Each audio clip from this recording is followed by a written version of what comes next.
Muito obrigado pela oportunidade de falar sobre o golpe. Bom, e também contamos com a presença do professor Pedro Célio, mais uma vez professor que é da Faculdade de Ciências Sociais da UFG. Olá, professor, muito obrigada pela presença. Olá, Camila, meu amigo, professor Noé. É sempre bom a gente debater esses temas da história recente brasileira e principalmente numa data simbólica como essa. Bom, para começar, professores, queria que vocês falassem de uma forma objetiva para os nossos telespectadores quais foram as condições que permitiram, condições sociais e econômicas naquele momento, que permitiram o golpe militar, que permitiram que houvesse pouquíssima resistência a esse golpe, a essa atitude. Gostaria de começar com o senhor, professor. Então, eu acho que é fundamental localizarmos o governo de João Goulart. É um momento de polarização, né, ideológica, política, com um projeto de reformas de base que o Goulart alavancava com muita dificuldade no Congresso. Precisa pensar que o governo Goulart ele foi isolado pelo Congresso.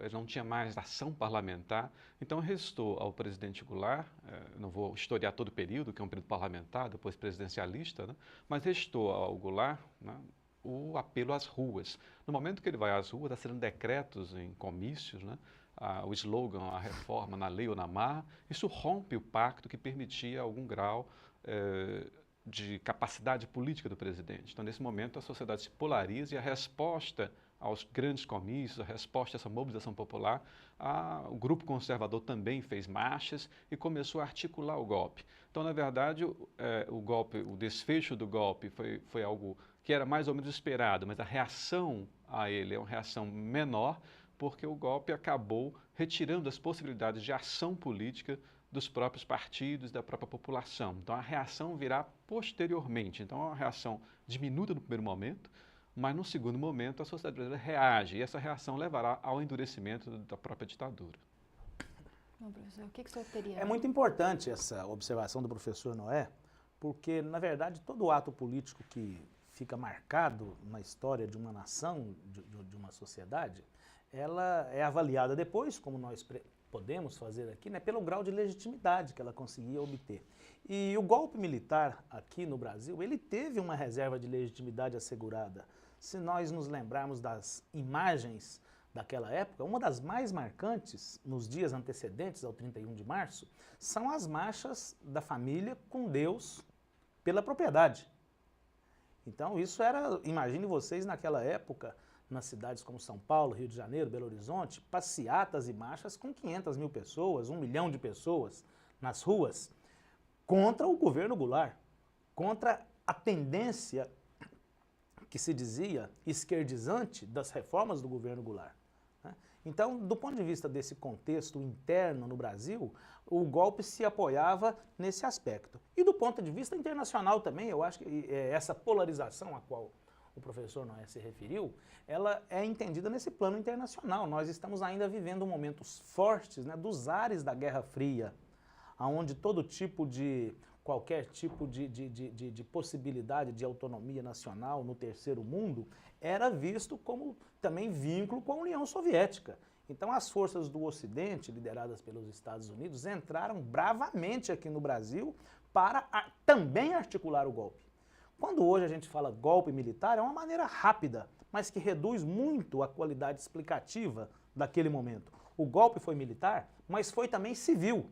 Se não fosse um forte apoio nas forças civis, o golpe não obteria legitimidade. Na Igreja Católica, em muitas lideranças partidárias e no Congresso Nacional, no estado de Goiás, o nosso governador, o governador Mauro Borges, um democrata, nacionalista, autêntico, né, e que convivia muito bem com os agrupamentos de esquerda regional, apoiou o golpe militar no mês de março.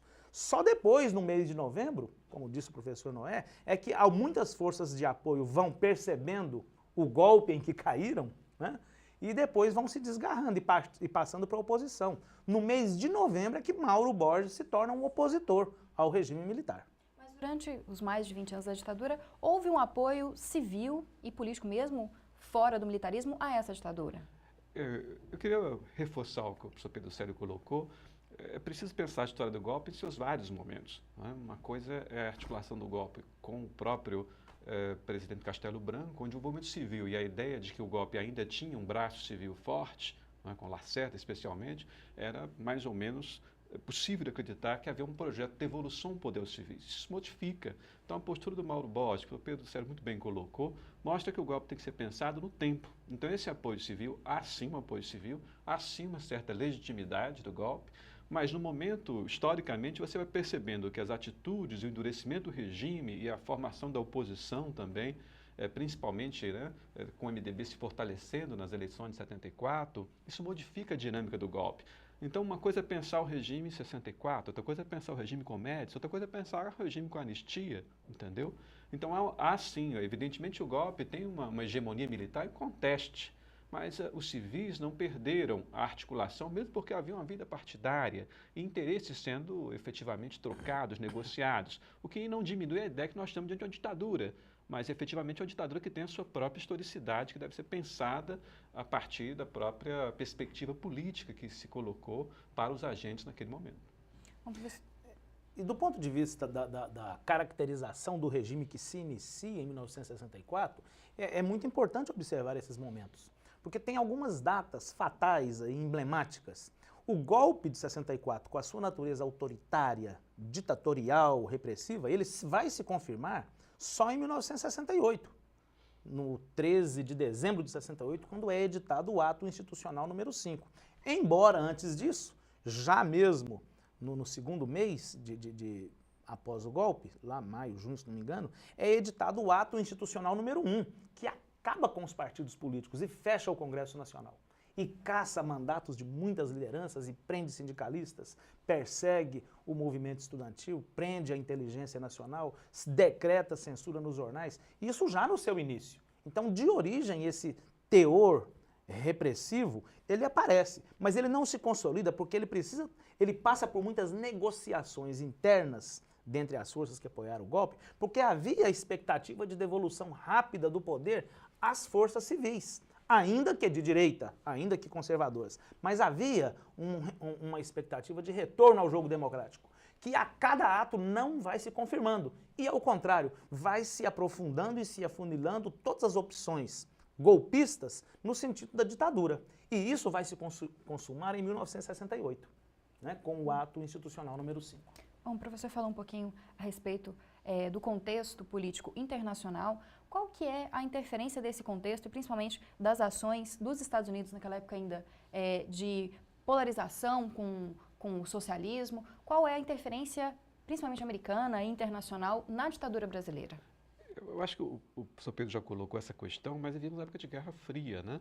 E hoje já é praticamente um consenso entre os historiadores e sociólogos, a presença norte-americana no golpe foi acompanhada passo a passo, né?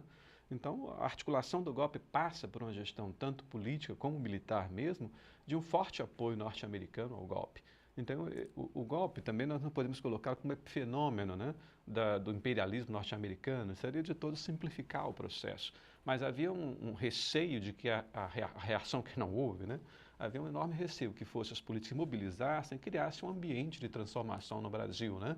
Eu me lembro muito do trabalho do Gabeira, que é ex-companheiro, que ele afirmava que ficava rodando as praças perguntando cadê as armas do Almirante Aragão, que havia muito a ideia de que da reação haveria uma reação forte, haveria armas, né?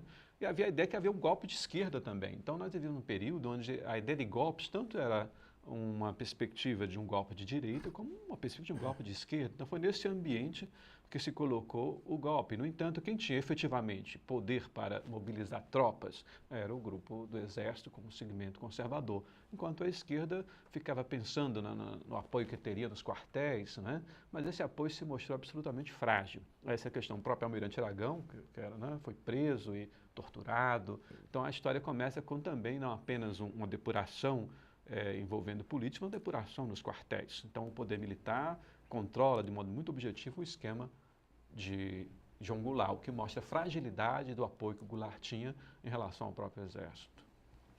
E certamente, voltando à sua indagação, a legitimidade que esse regime político consegue angariar ao longo de 4 ou 5 mandatos, né, na sua extensão, ela não é uma legitimidade completa.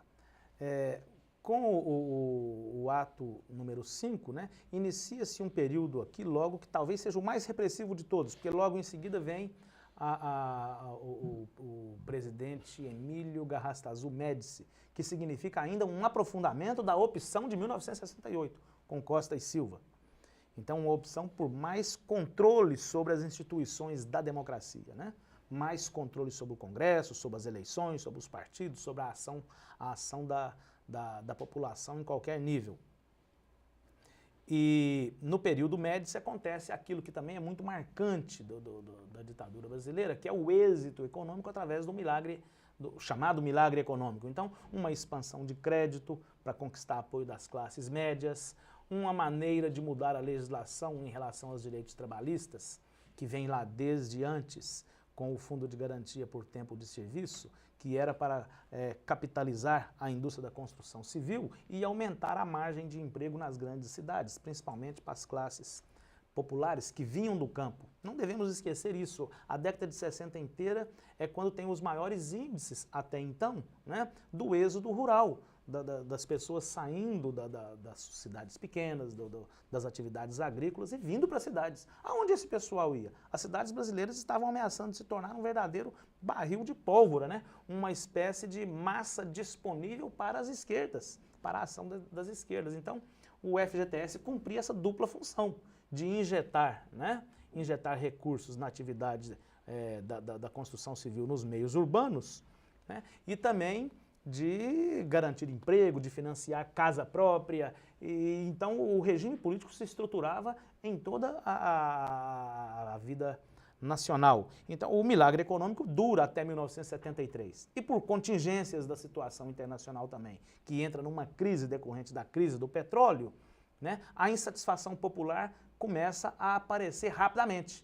E nas eleições de 74, o MDB, chamado então de oposição consentida, né? O MDB consegue uma vitória expressiva e surpreendente para as eleições de senador em 16 dos 22 estados brasileiros que existiam à época. Bom, professor, eu vou interromper um pouquinho, mas a gente vai continuar falando disso no próximo bloco. A gente tem que ir para um rápido intervalo, mas você continua conferindo o debate sobre os 50 anos do golpe militar no Brasil.